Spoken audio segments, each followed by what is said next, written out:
Hello and welcome.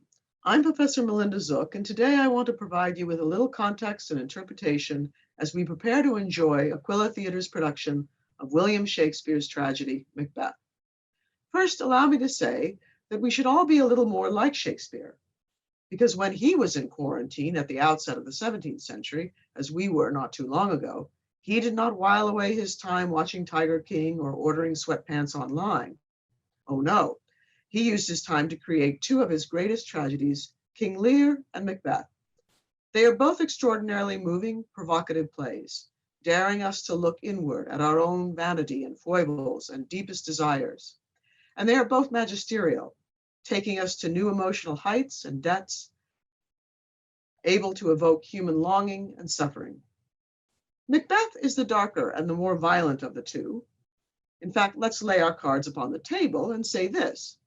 Macbeth is a dark play, it's short, it's tight, it's violent, and it is phantasmagoric. Dark, literally, because so much of the action takes place at night, hiding the deeds of the protagonists. Short, because it is Shakespeare's shortest tragedy, coming in at only 2,477 lines, which is around half the size of Hamlet. Tight, because of the speed of execution. The action is compressed. There is no time for the soldier, Macbeth, to ruminate over what he must do to acquire and keep the crown.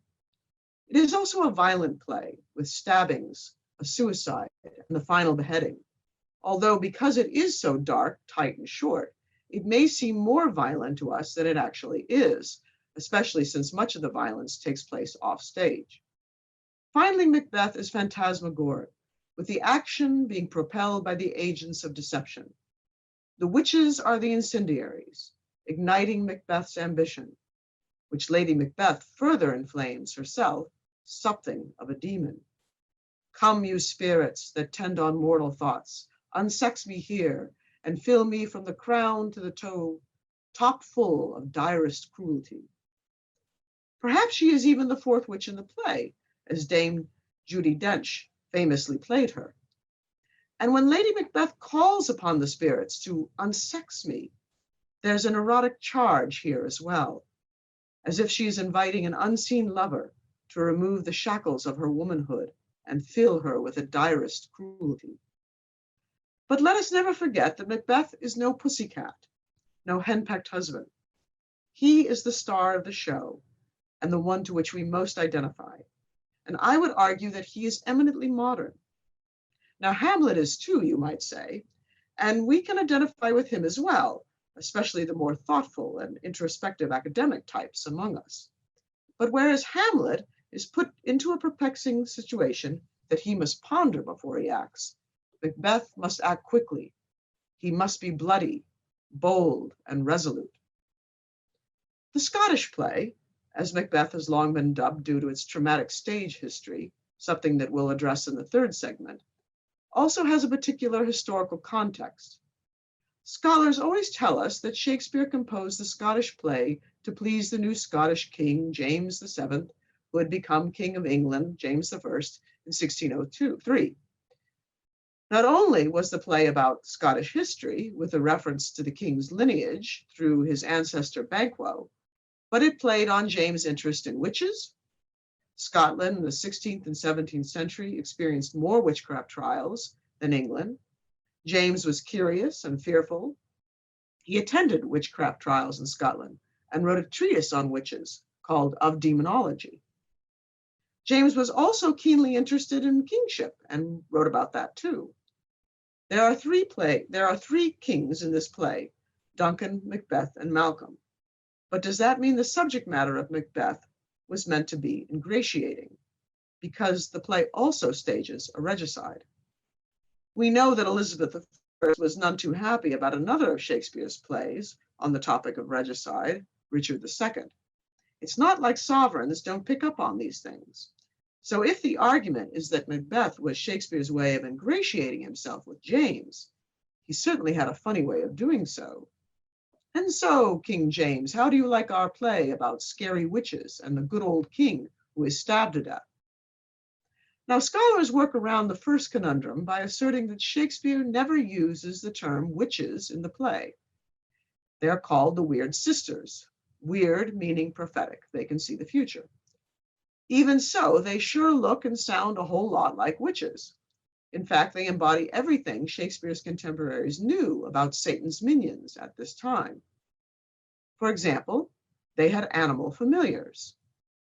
In Act 1, Scene 1, the first witch, I come, Grey Malkin. The second witch, Paddock calls. Grey Malkin is a cat, Paddock is a toad. Toads are poisonous, don't lick them.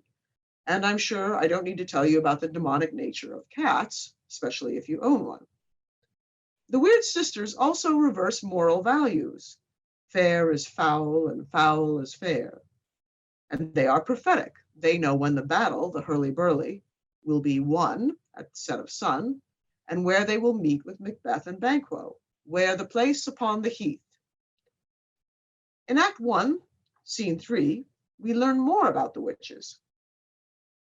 Here, the first witch asks the other two what they've been doing. One responds curtly, killing swine. Pleasant pastime, to be sure. But the other tells a story.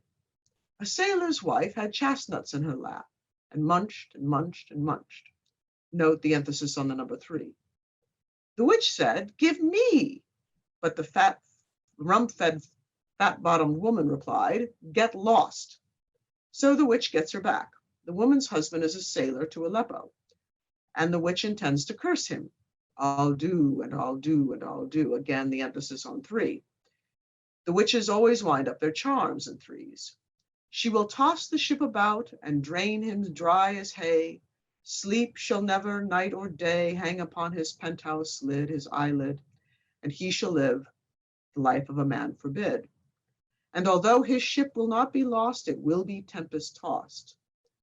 Then she shows the other 2 witches a treat, a pilot's thumb, wrecked as homeward he did come, meaning the thumb of a drowned sailor. Why is this significant? She will use it to harm the other sailor, the woman's husband, through a little image magic, not unlike voodoo dolls. Then Macbeth and Banquo enter the scene. When Macbeth sees the witches, he says, what are these, so withered and so wild in their attire, that they look not like the inhabitants of the earth, and yet are on it? Live you, or are you aught that man may question?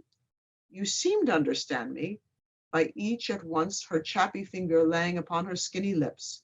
You should be women, and yet your beards forbid me to interpret that you are not so. So now what have we learned?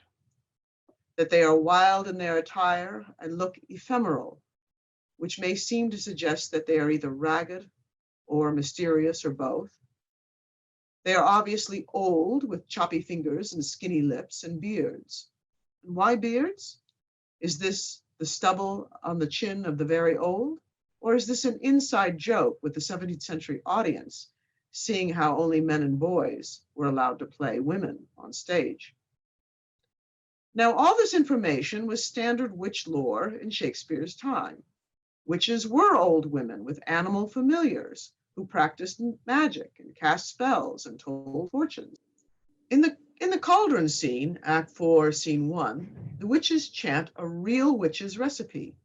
Double, double, toil and trouble, fire burn and cauldron bubble, fillet of fenny snake, in the cauldron boil and bake, eye of newt and toe of frog, wool of bat and tongue of dog, adder's fork and blind worm's sting, lizard's leg and howlet's wing, for a charm of powerful trouble, like the hell broth boil and bubble. My point here is that there seems to be little doubt that the Weird Sisters are modeled on how Shakespeare's contemporaries envisioned witches. I propose that Shakespeare's fundamental concern is not whether any of this might unnerve the new king. His concern was to create a compelling story that followed the history of King Macbeth in 11th century Scotland, as it was known and as King James surely knew it. Shakespeare's primary source for Macbeth, just as it was for his English history plays, is Holinshed's Chronicles. Here, under History of Scotland, we find Weird Sisters hail Macbeth as Glamis, Cawdor, and King to be, and Banquo is told his children shall be kings. Not only that, but Holinshed says Macbeth returned to the witches to learn more, as Shakespeare has him do in Act 4. Holinshed reports that the witches told Macbeth that no one of woman born will slay him till Birnam Wood come to Dunsany will he be beaten. Sound familiar? Back to the cauldron scene. Act 4, Scene 1, enter Macbeth. Macbeth says, "How now, you secret black and midnight hags, what is it you do?" The witches all say, "A deed without a name." Macbeth asks to speak to the witches' masters. The first apparition, a demon, says, "Be bloody, bold, and resolute. Laugh to scorn the power of man, for none of woman born shall harm Macbeth." This certainly sounds promising. Then the third apparition says, "Macbeth shall never vanquished be until great Birnam Wood to high Dunsany Hill shall come against him." In other words, Macbeth cannot be defeated until Birnam Forest climbs Dunsany Hill.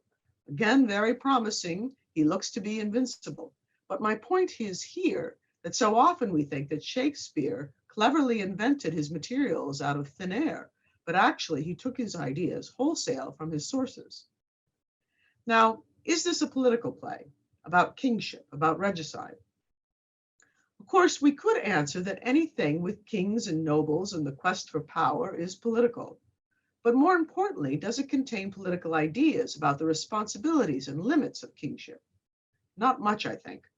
And I say this knowing that it flies in the face of new historicism, a critical school that told us how radical and daring Shakespeare was, that he tossed out all sorts of political ideas, often subversive, like a gambler rolling the dice. True, Shakespeare certainly had a political imagination.